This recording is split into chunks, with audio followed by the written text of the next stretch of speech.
Welcome back to another episode of the Trillium Cares micro-series where we interview leaders in their respective fields to find out what motivates them and how they give back to their communities. Today, we are joined by social media personality Xaviaer DuRousseau and our founder, Lee Maschler. Welcome, Xavier. Thank you for having me. It's so good to have you here at Trillium. We've all been looking forward to your visit. You have countless followers here at Trillium. Oh, I'm counting. Yeah, and growing. And we're all really impressed with everything that you're putting out there and the values that you stand for and your courageousness in what you say and how you say it. And it's really a pleasure to have you here today. Thank you very much. Yeah. Well, I'm Xaviaer DuRousseau. I'm a PragerU personality and frequently on Fox News, Fox Business, Newsmax, and Piers Morgan. And I talk about everything from politics to pop culture to lifestyle to combating musty terrorists.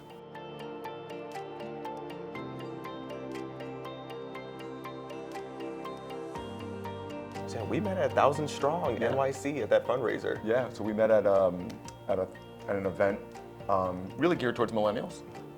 Here in New York City, there's been 2 events since October 7th. It was called 1,000 Strong, run by a mutual friend, Mordecai Weiss, which was really great. But before that, I was following Xavier on social media, spending probably more time than I care to admit, listening to your videos, including your Walk With Me series and the work you're doing with PragerU, as well as a lot of your spots on mainstream media. And I was every time just impressed with the values that you stand for and the way with which you're fearless in your convictions on the difference between what's right and what's wrong. And when we met at the event, I was like starstruck. I'm like, I know you. You follow me on my phone when I'm trying to go to bed. And we have this Trillium Cares micro series that we put online where we like to share a little bit behind the scenes of what happens here at Trillium and bring in some people from outside Trillium whose values we feel like align with our values. And I asked Xavier if he would join us, and he said sure. So here we are.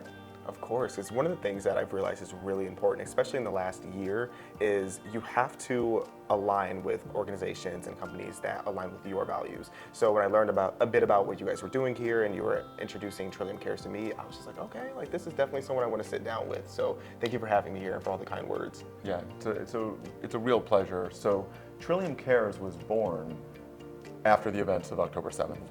And within a week, we did a $1 million match to 4 different charities and nonprofits in Israel, feeling very strongly to support what was going on after the tragedy of October 7th. And after that, we've had really a great, and it's taken me a pause because from tragedy, there are green shoots. And I believe this relationship is one of those green shoots. And it's a shame it had to happen as a result of what happened on the 7th. But here we are, helping and bringing what we can, whether it's financial support or our ability to reach out through our media prowess. And it's really been this whole thing, this whole journey with Trillium Cares has been very profound for me, not just from our financial support, but to meet people who are really believing in the difference between right and wrong and who aren't afraid to say so.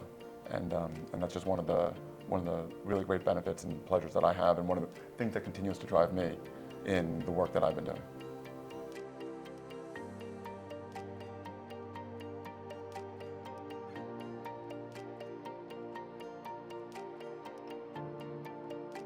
Wow, we have remarkable success. Yeah, I'll take that, thank you. Well, it's definitely a journey. Do you want to start?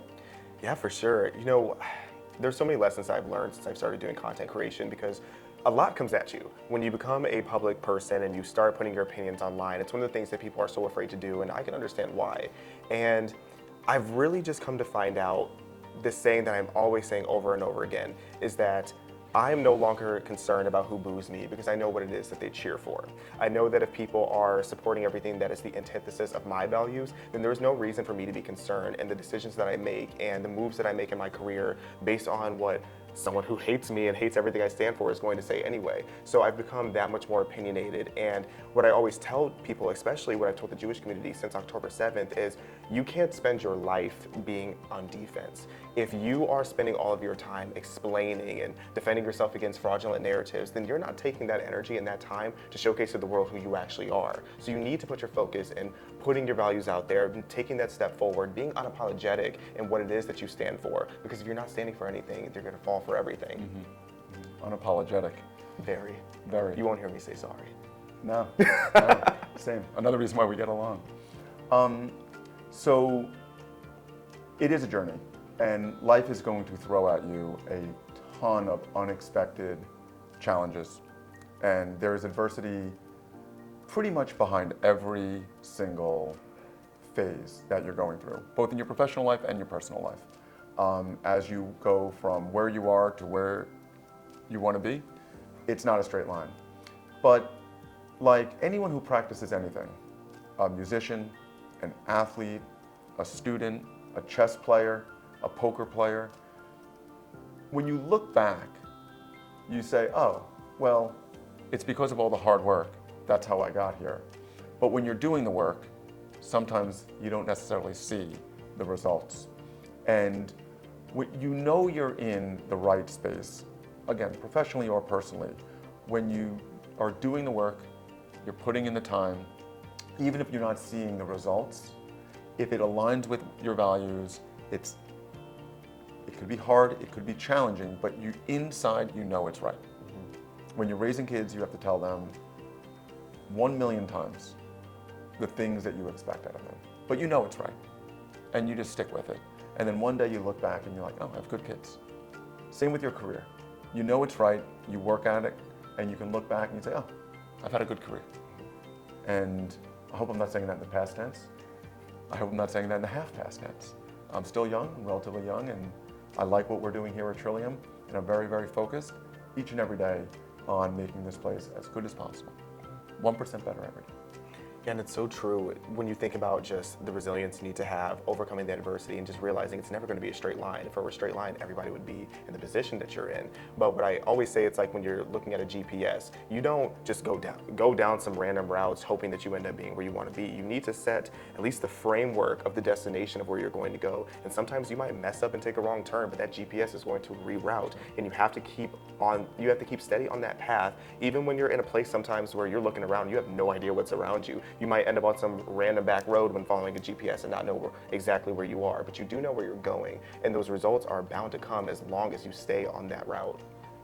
I just want to add, and something that came to mind as you were speaking, is surrounding yourself by good people whose values align with your values will help you achieve your goals, and it will help them achieve your goals. And when you're in that situation, that virtuous cycle, really good things happen. And 1 + 1 = 11. No, I love that. I'm very grateful for the circle I've been able to have in my career so far, and the people who have helped mentor me, who have helped me look at my mistakes and be like, okay, so, because I'm looking at a disaster sometimes in my career, I'm just like, well, what do I do? What did I do wrong? I feel like I did everything right. And sometimes you did. You need that person who has that experience to be able to coach you through it. That's right. And coachability is one of the things that a lot of people are lacking these days. But if you remain coachable, you remain humble, you remain driven and focused, you will be so shocked in how quickly you end up being 1 + 1 being 11. Yeah.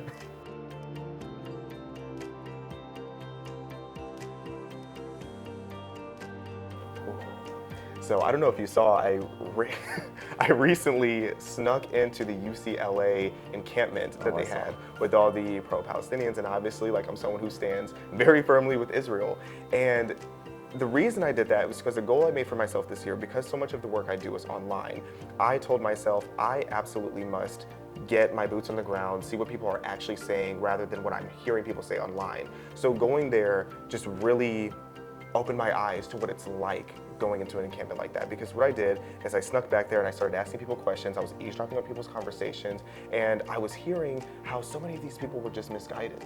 I assumed when I went into this encampment that a lot of them were just blatantly hateful because of the things that they were preaching. They were saying things like from the river to the sea, not knowing which river or which sea. Right. And as funny as that is, and at the same time how concerning that is, I realized like, oh, no, you really think you're doing good work. You really think that to help yourself sleep at night and to put your head comfortably on a pillow, you have to make the world a better place, which I relate to. I'm always trying to make the world a better place. But you have to do the research. You have to do the due diligence of knowing what it is that you're preaching about, what you're talking about, and why it is that you're there. So after going to that encampment, seeing what it was like there, I took a step back. Even in my world, I was like, okay, I need to do double the research. Before I put something online, I need to be that much more sure that I stand 10 toes down on what it is that I'm preaching about. And ever since I had that experience, I feel like I've been 10 times more motivated than I ever was before, just because now I'm that much more solidified in knowing what it is I'm doing. So Xavier and I are working on something, but we're not discussing that yet. That one, stay tuned for the next series. But recently I had the pleasure of sponsoring the University President's mission to Poland with the International March of the Living. And we brought presidents together, led by Dr. Rabbi Ari Berman from Yeshiva University. We brought presidents together from 2 HBCUs in Louisiana, 1 evangelical Christian school in Texas, and a handful of others. Unfortunately, some of the presidents did have to cancel at the last minute due to the uprising that was going on in their campuses. But a cross-section of presidents to study the Holocaust. And when we get people across faiths, beliefs, religion, backgrounds to study the Holocaust and what happens when the worst of mankind is allowed to go unfettered, we actually can not just combat anti-Semitism, but we can combat prejudice broadly wherever it stands. And that mission is something I was really glad to sponsor and to get off the ground, and I'm very much looking forward to year 2, because this year we had a lot of challenges and we made it happen. And next year it's only going to get bigger, broader, and really help these universities that are on the right side, that want to educate with fact and information, not opinion and bias, to understand the root causes of the Holocaust, to make sure that something like that never happens again. So that's just one example of something I've been involved with just recently that I was very, very proud of take part in. Xavier, thank you so much for joining us today. It's really been a pleasure to get to know you at a deeper level, and I just want you to know that there are so many people who believe in your work, who might not feel comfortable writing on social media because of the age that we're in, but who are impressed by what you have to say, and almost more importantly, how you go about and carry yourself. Thank you so much. You know, that means a lot to me, and very grateful to be here. I'm grateful to meet your amazing team and just to see how all this operation works, and it's very inspirational. Thank you. Definitely is. Thank you. Real pleasure. Likewise.